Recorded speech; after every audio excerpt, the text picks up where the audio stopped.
Persilakan Cik Junaida Rahim.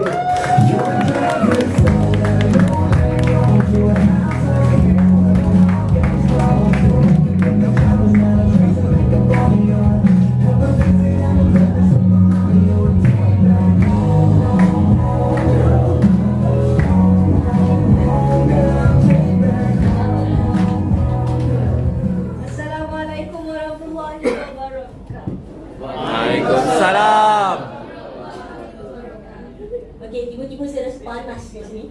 Sebab macam kita macam nak kena pergi berperang kan. Dan tiba-tiba saya rasa macam tanggungjawab saya berat sangat ada kat depan hari ini dengan askar-askar daripada SSG Group, SSG, dan saya dikenalkan daripada Rusia tadi Okey. Kita test power lagi sekali. Apa khabar SSG Group? Alhamdulillah, kami sihat, kami hebat. Oh yes. Oh, bersemangat. Okay, kita dah nak pukul 9 kan sekarang. Tapi semangat anda semua masih. Saya memang kena salute lah.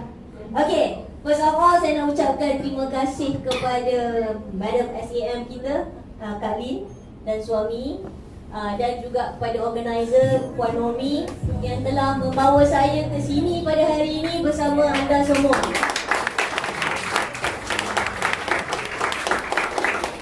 Saya pun tak tahu macam mana saya boleh ada kat sini. Tiba-tiba dapat jemputan. Mungkin ni rentetan daripada hari tu lah. Program CWP, CIWP. Minta maaf banyak-banyak. Okay? Tapi dia membawa erti yang sama. Okay? Daripada program tu saya dapat jumpa lebih kurang 60 orang graduate. Alhamdulillah. Dan nampaknya hari ni nampak lebih ramai daripada SSG. Okay? Okay, Alhamdulillah. Okey, saya berada di sini hari ini bukan sebab saya yang terbaik, tapi kita berada di sini adalah untuk berkongsi ilmu. Okey? Dan saya dah cuba sebaik mungkin untuk menjadi green beret bersama-sama anda. Tapi masalahnya saya saya kali grey. Okey? Saya ingatkan ada seorang. Itu KRS ke apa? Kena ada baju sekolah? Kalau ada saya dah pakai, tapi beret saya color grey. So okey lah boleh diterima daripada Rusia masa SSG. Alright, Alhamdulillah. Okay. So hari ni saya akan berkongsi sedikit lah tentang pengalaman saya, sikit sebanyak tips yang saya dah guna pakai dalam bisnes ni. Dan topik yang diberi pada hari ni adalah berkenaan dengan achieving your target. Your target is my target jugalah. Achieving our target. Sebab kita dah ada masa yang pendek kan. Tak lama lagi, kita ada lebih kurang berapa hari lagi? Tak apa, nanti kita akan tengok bermula hari esok berapa hari lagi kita akan ada. Okay? So topic for today will be achieving your target. Okay? So some of you here mungkin target you untuk mencapai elite club. Elite club, you all berapa? 100? Oh 200 dah. 200 Kalau kita orang masih lagi 220 untuk star club. So beza 20,000 je lah. Okay? So ada yang nak achieve ada yang nak achieve elite club, ada yang nak achieve double ticket, ataupun paling tidak ada yang nak achieve wealth planner. Sama kan? Panggil wealth planner kan? Tak sama. Tak maaf. Executive? Kakak pun consultant. Okay. Alright. So whatever your target is, kita tengok sama-sama hari ni. Okay? Okay, sedikit pengenalan about myself. Rasanya ramai lagi kot yang tak kenal saya. Sedikit latar belakang. As introduced by the Private Gun Sergeant tadi, nama saya Junaida Abdul Rahim. Lebih dikenali dengan Kajun. Banyak orang panggil saya Kajun. Especially adik-adik lah. Kalau yang kakak-kakak tu taklah panggil saya Kajun. Dia sebenarnya Kak Jun, tapi dipendekkan dia jadi nickname jadi Kajun. Okay? Kajun Spice, yes. Okay, saya belajar BBA Finance. Nombor 3 daripada 3 adik-beradik. Mungkin pakis ni pun dia juga di depan kan. Okay. Real. Pakis betul ya. Siapa penting ni? Saya sorry. Okay, I was a former banker. 7 tahun di bidang perbankan. Dan join Prudential pada tahun 2012, bulan Ogos, 24 dari bulan Ogos. Dan Alhamdulillah sekarang saya unit manager 1. Permulaan 2012, Alhamdulillah bolehlah dapat Star Club, macam you all punya Elite Club kan. Seterusnya ke Star Club Summit Barcelona, Valencia, US. Seterusnya sampailah 2018, Alhamdulillah. Okay. Sedikit contribution saya kepada company, kepada Prudential, menjadi GBOP speaker. Sekarang kita panggil BYD GBOP speaker daripada 2014 ke 2016. Dan pernah juga menjadi testimonial video. Kalau you all pernah tengok video Satu Cerita Satu Inspirasi, siapa pernah tengok? Tak pernah tengok? Okay, mungkin lepas ni you all boleh carilah dekat YouTube. Satu Cerita Satu Inspirasi Junaida E. Rahim, dia tulis. So you cari kat YouTube.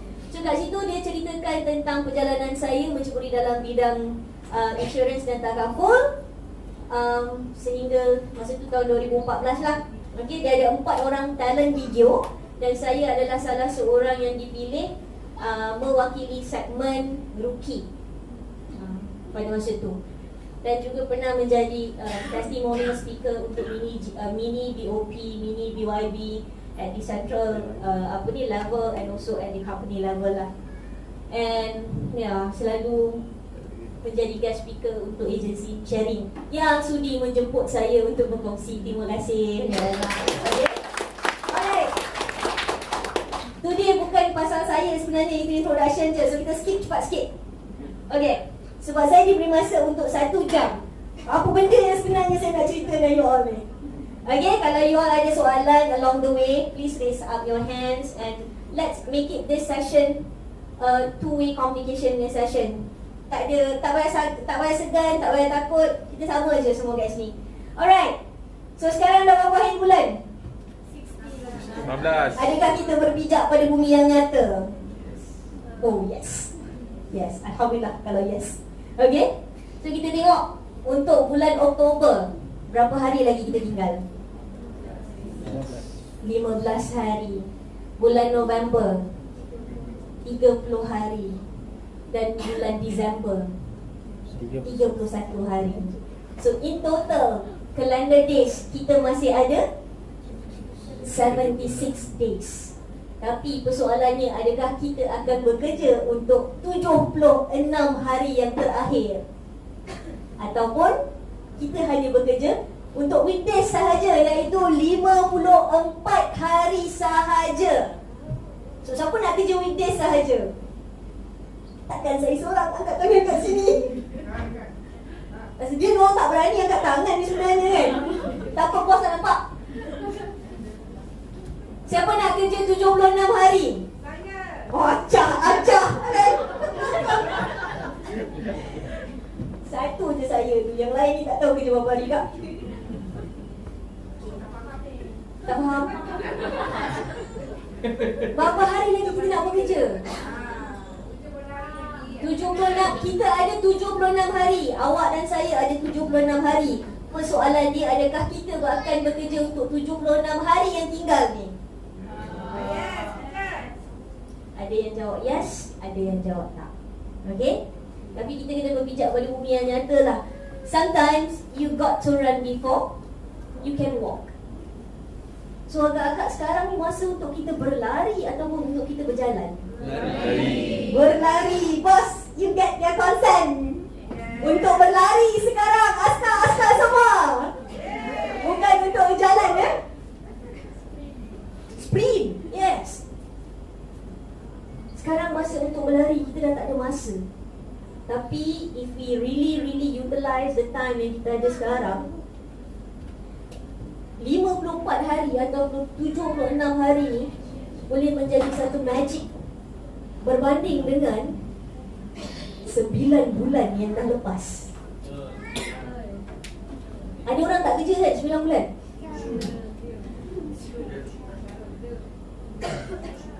Ada ke tak? Ada. Tapi ramai juga yang bekerja kan? Okay, kalau siapa yang tak kerja 9 bulan tu tak payah angkat tangan. Jangan angkat tangan. Kita Bos nampak. Jangan angkat tangan. Sendiri mau tahu. Okay?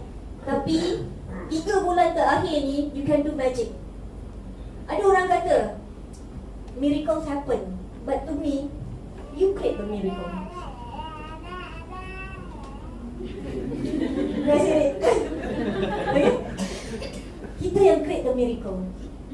By attracting the miracles, by attracting the lucky things to happen to us. Apa yang kita boleh control? Kita baca Greenberry tadi kan? We focus on our circle of control. Apa yang kita boleh control? Diri kita. Customer punya decision kita boleh control tak? Tak boleh.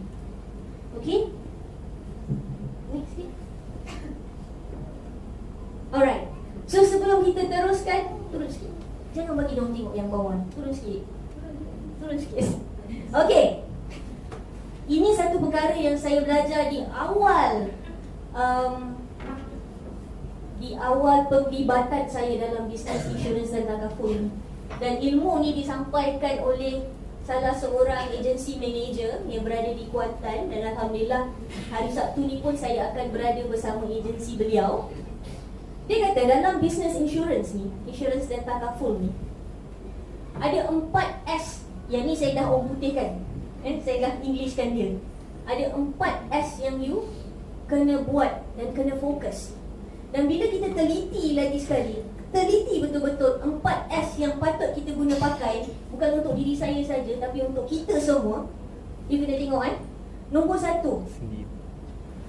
bisnes takaful ni adalah bisnes yang you kena buat sendiri. Itu adalah S yang pertama.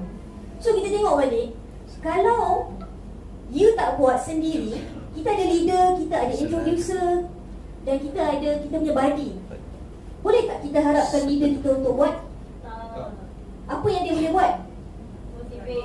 Motivate, encourage, support, tunjukkan cara macam mana nak buat, ajar you. Tapi at the end of the day, siapa yang kena buat? Diri sendiri.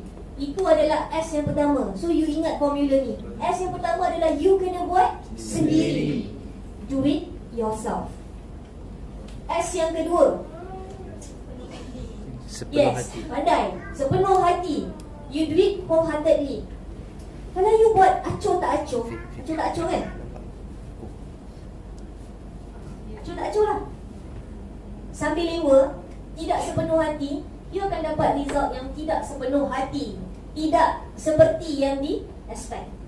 So bila you buat sesuatu, bila you jumpa klien, kita punya tugas hakiki lah saya panggil dalam bisnes ni adalah untuk jumpa orang. Lucky or not, our duties is to meet people, create the awareness, educate them, and give them the solution. So you kena buat sepenuh hati. Jumpa orang tu, walaupun mood pagi ni tak baik, maksudnya tak sebaik hari sebelumnya, dia tak boleh ikut you punya mood. Jumpa orang, paling senang nak change your mood. Paling senang. Senyum. Yes, smile. You just smile. Orang tu muka masam macam mana pun, kalau you pun paksa diri you senyum, automatically, bila you senyum kat I, dia senyum kat you balik. Tak I cakap you.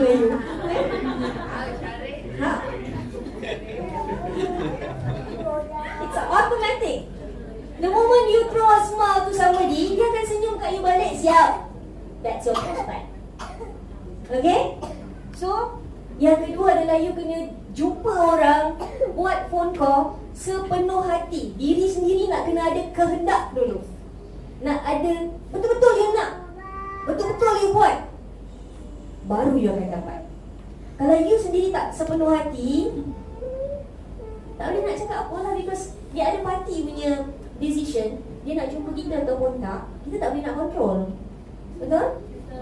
Kita control diri kita, kita control reaction kita, kita transmit the vibration. Okay? Itu S yang kedua. Sungguh-sungguh. Ada orang Kelantan sini? Tak ada? Semua okey kan? Kalau ada orang Kelantan, saya nak keluar bahasa Kelantan ni. SAM orang Kelantan. Semua hati. Buat sungguh-sungguh lah. Saya diajar perkataan itu adalah sengoti. Betul tak? Sekarang grammar Kelantan saya tak betul pula. Betul tak? Buat sungguh-sungguh. Buat sengoti. Kalau betul tak Kak? Boleh lah kan? Okey. Dan yang ketiga, S yang ketiga, you do it right away.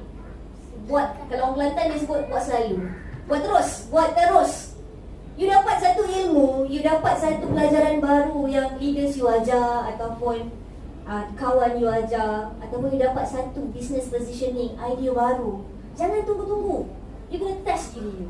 Buat terus. Hari ni you dapat knowledge, satu positioning.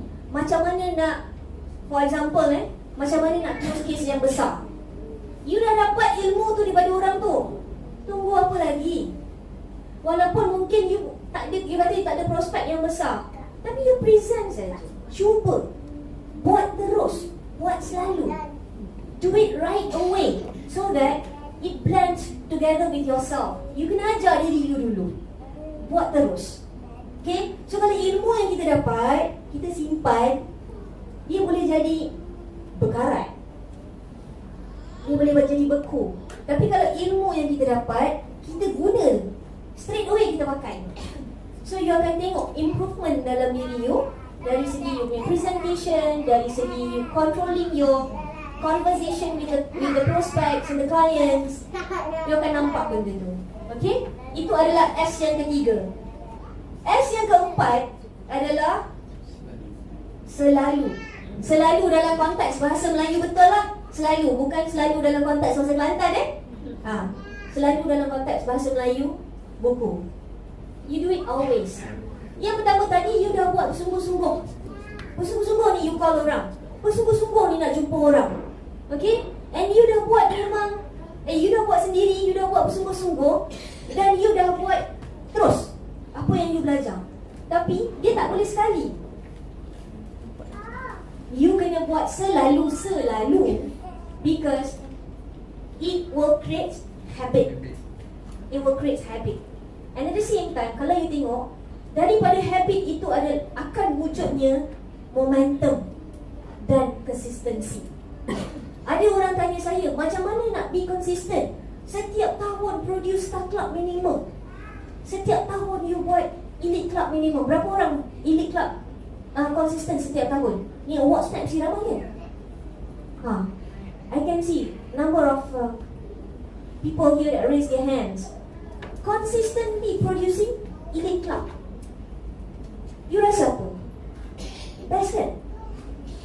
You rasa best kan? You rasa diri hebat kan? Tak apa, teruskan dengan perasaan itu.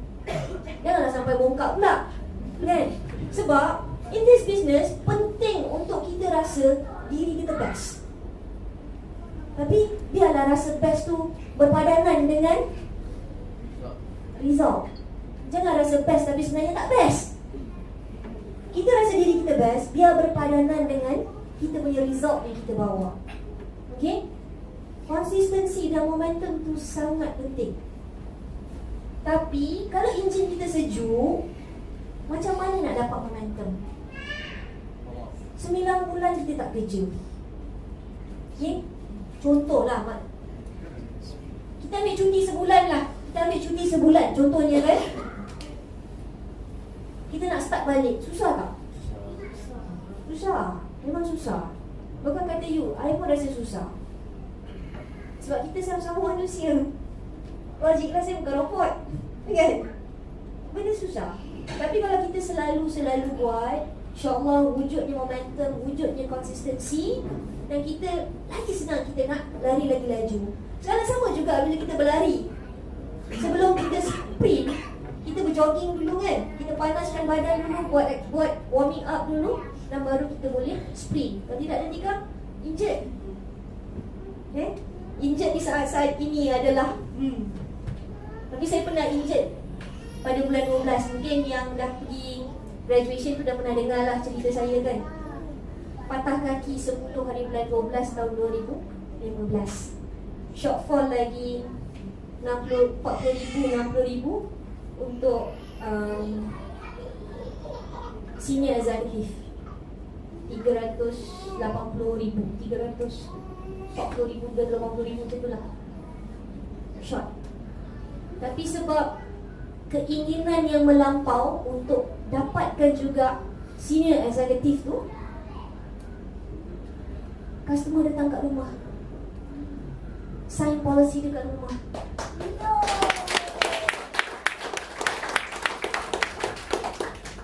Ini apa yang saya nak sampaikan ni. Walaupun kita tempang, pada masa tu saya memang tempang lah, masa tak boleh jalan. Memang pakai kasut Robocop tu kan, apa tu dia panggil? Air walker dengan crutches. Tak boleh drive, tak boleh nak jalan sambil pegang mak pun tak boleh. Stres. Saya stres sebab saya tak buat pergerakan dalam limited. Potential clients ada tapi saya tak boleh move. Tapi Alhamdulillah, Allah bagi ruang, Allah bagi jalan. Macam mana klien tu boleh datang rumah? Macam mana klien tu boleh datang? Saya tak admit pun masa tu. Ulang alik pergi hospital je. Ulang alik pergi hospital dengan inilah sahabat-sahabat saya yang ada kat sini kan. Jatuh bangun. Inilah dia orang yang kat depan ni. Okay? Alright. So, kita kena attract. Di saat ni, kalau kata you ada yang tadi rasa tersesat, dia cakap dia tersesat dalam hutan ke dalam hati bunian dia tu lah kan. Tak apa. Kita boleh cari jalan. Bukan jalan pulang. Jalan ke mana yang kita nak pergi. Right now.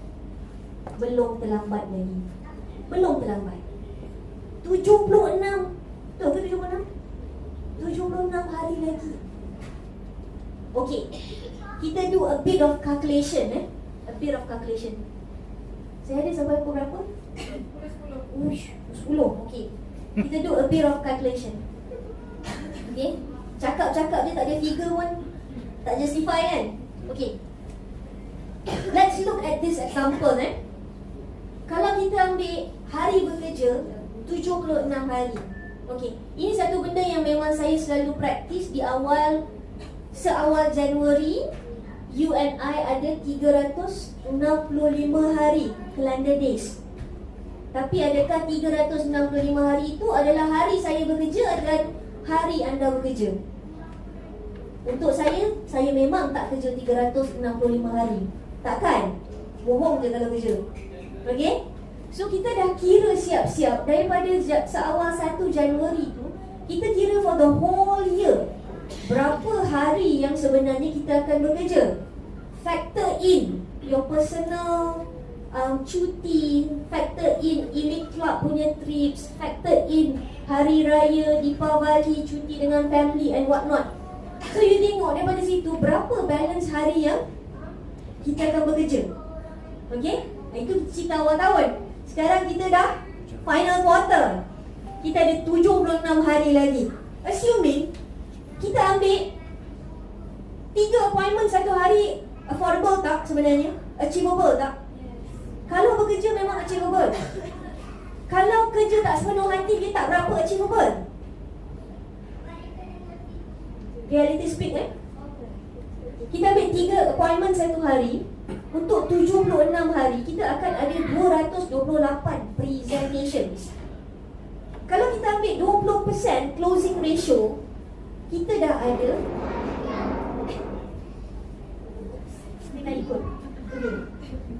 kita dah ada 46 cases close in hand with average of 2,400, maksudnya 200 satu hari, 200 sebulan.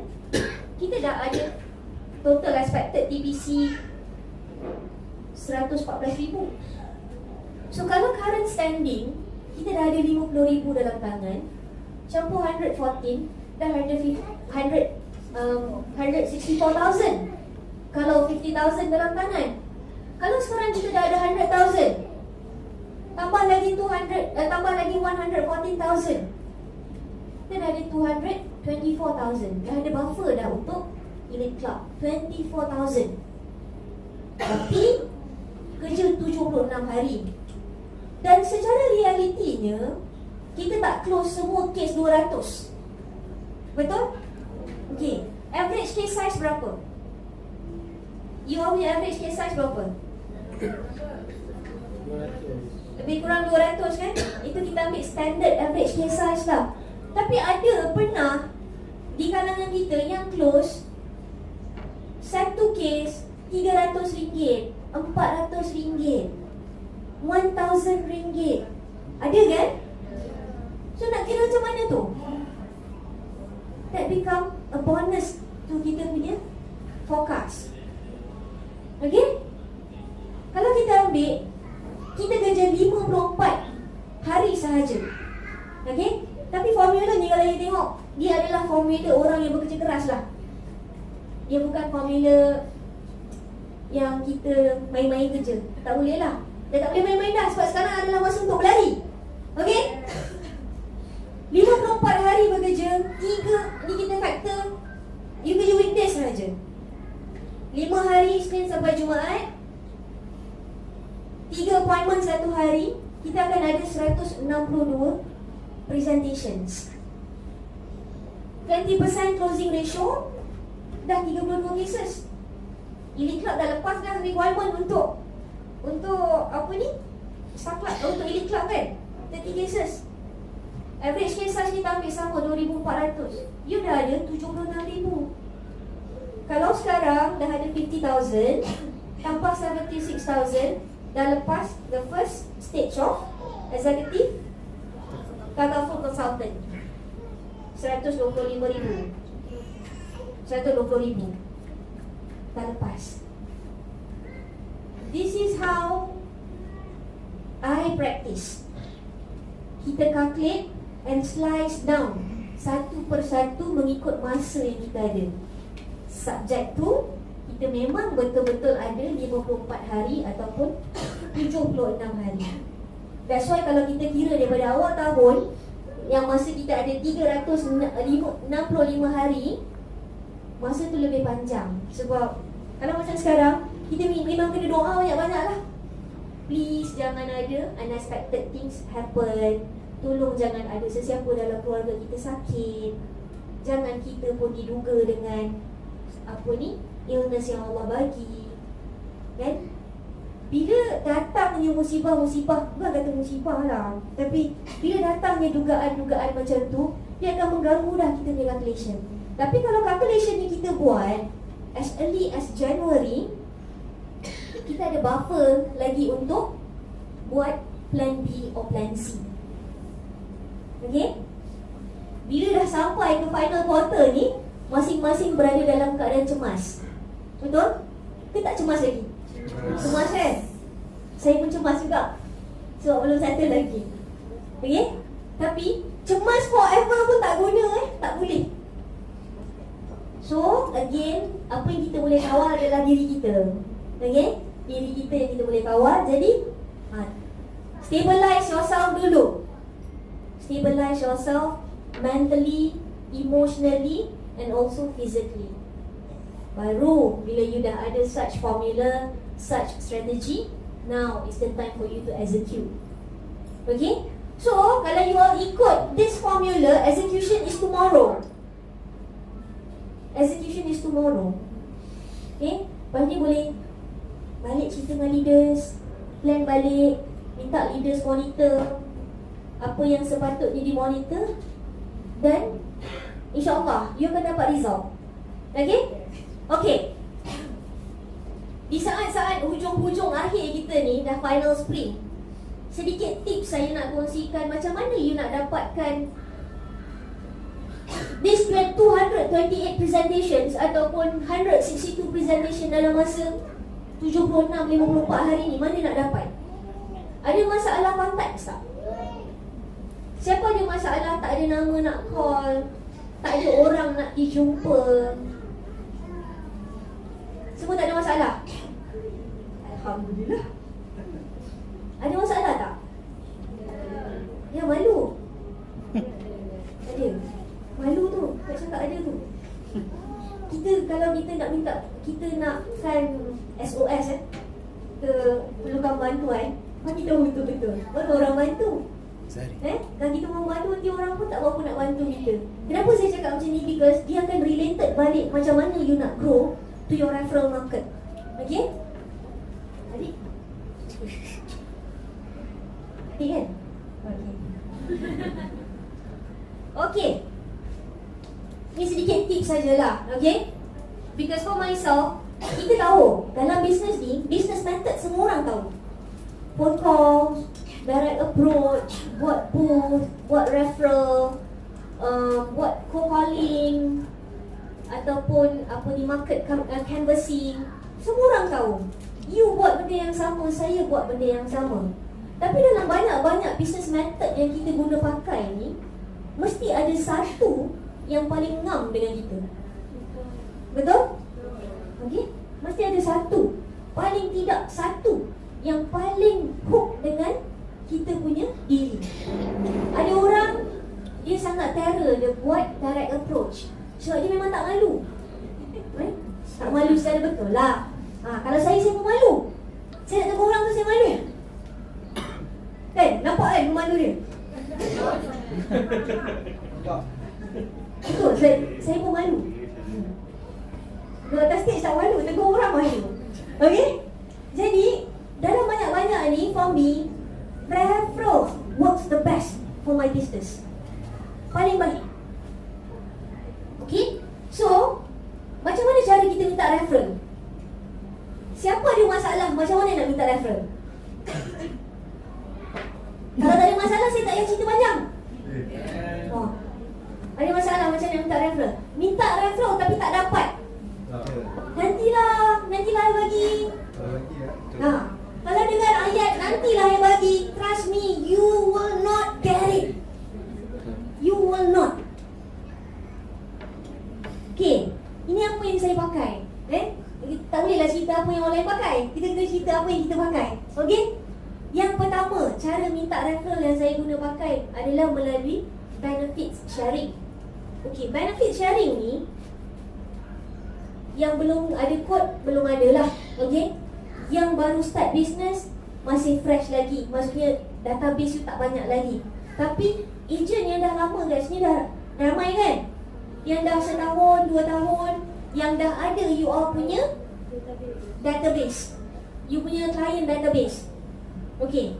So apa yang saya selalu gunakan dengan benefit sharing ni adalah, tak kira lah masa you hantar policy ke, hantar sijil, ataupun you ajak je minum kopi for nothing, you buka balik cerita yang apa benefits yang dia dah ambil dengan you. Contoh, okay, katalah customer ni ada beli medical plan untuk anak dia. You buat medical plan tak? Buat income protection? Buat education saving? Buat. Okay, kita ambil satu example. Dia customer kita yang beli medical plans untuk anak dia. Okay? So, tak kira lah customer ni adalah orang yang you kenal, datang daripada you punya warm market ataupun stranger market. As long as dia dah jadi, dia ada hubungan dengan you. Sama dia clients, dia kena clients you lah. Dia kena clients. Kalau dia bukan clients, dia mesti bersetuju dengan benefits yang kita bagi, yang kita dah share dengan dia tu adalah satu benefits yang bagus. Contoh, kita ambil cerita medical plans. Dia beli medical plans untuk anak dia. Okay? And you nak minta referral. So, bila you minta referral, you cakap dengan dia, macam ni dia cakap dengan dia, abang bagilah saya referral. Okay. Okay lah, nanti aku bagi. Memang dia tak bagilah, sebab dia dah lupa. So, you boleh gunakan benefit sharing ni. Okay bang, sekarang ni abang dah ada medical plan dengan saya untuk anak abang, betul? Betul lah, dia dah beli. Betul lah? Okay. So, abang setuju tak kalau saya cakap benefits yang abang dah beli ni sangat membantu anak abang kalau kata anak abang sakit? Betul? Dan membantu juga poket abang daripada koyak untuk bayar bil hospital anak. Betul? Dia mesti akan cakap betul sebab dia dah beli. Okay? So, sekarang boleh tak kalau kita panjangkan benefits yang saya dah share dengan abang, benefits yang abang ada sekarang, kepada orang-orang tersayang. Abang sayang tak adik abang? Sayang. Mestilah sayang. Ada tak bila kita tanya, Yang ada adik-beradik? Ada tak? Ada. Sayang tak adik you? Ada. Okey. Dia takkan cakap dia tak sayang. Paling tidak dia cakap, okey. Positif kan? Jawapan dia? Neutral lah. Kalau okey tu neutral. Dia tak ada, I memang tak pernah sayang adik I. Derhaka. Kalau dia cakap tu, dia cakap, derhaka tu lah. Okey. So, kita panjangkan kepada orang-orang yang tersayang. Contohnya adik-beradik. Okey. Abang ada abang? Abang ada abang? Ada. Abang-abang ada anak? Ada. Okey. Boleh tak abang bagi nombor telefon abang-abang, kakak abang, adik abang yang ada anak-anak ni? Kau nak buat apa Jun? Nak bagi tahu dia orang lah yang benefits yang abang dah buat ni bagus untuk anak-anak dia orang. Okey? Tak payahlah rejection tak payahlah. Dia orang mesti dah ada. Abang tahu ke dia orang dah ada ke belum? Tak lah, tapi saya rasa dah ada lah. Abang tak boleh rasa-rasa macam tu. Kerja ni kerja saya. Saya ada dalam market ni adalah untuk memanjangkan kifayah saya memberi awareness kepada orang ramai. Okey, abang bayangkan kalau anak abang-abang tu, anak saudara abang tu sakit, abang boleh tak bagi abang-abang tu 50,000?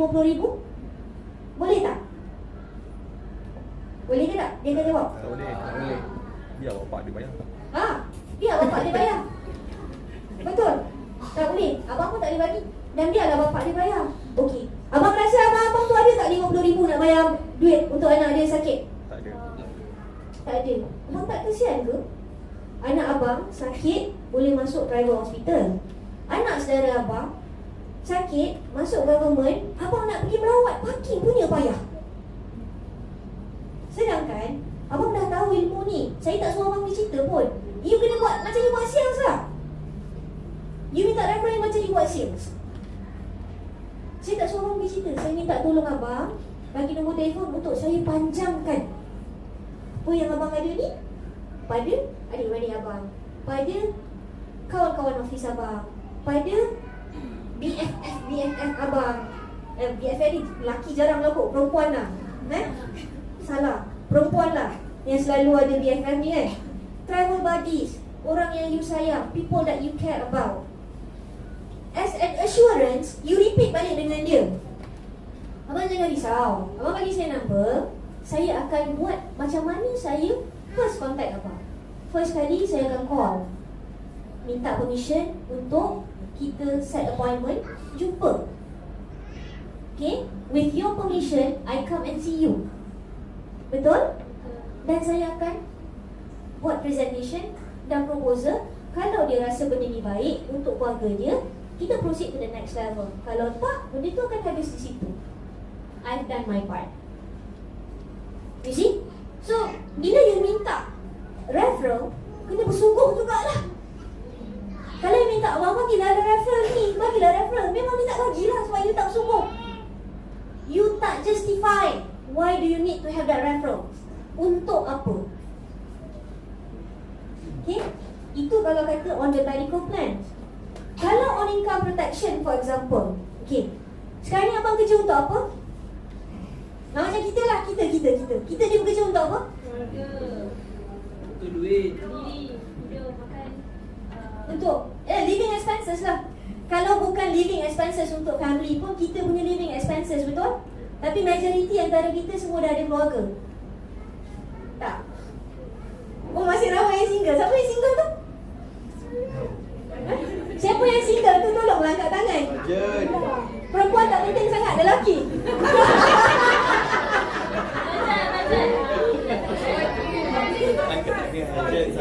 Perempuan yang single tak penting untuk saya.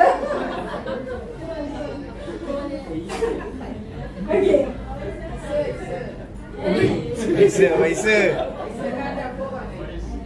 Okay, so kita bekerja adalah untuk family, untuk living expenses and whatnot kan. Okay, penting tak income tu untuk abang?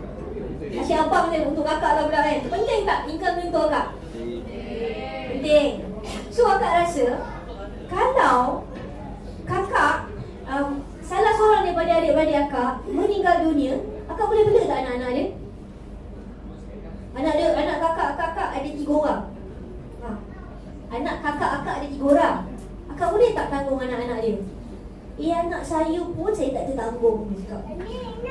Betul? Yang saya dengar kan?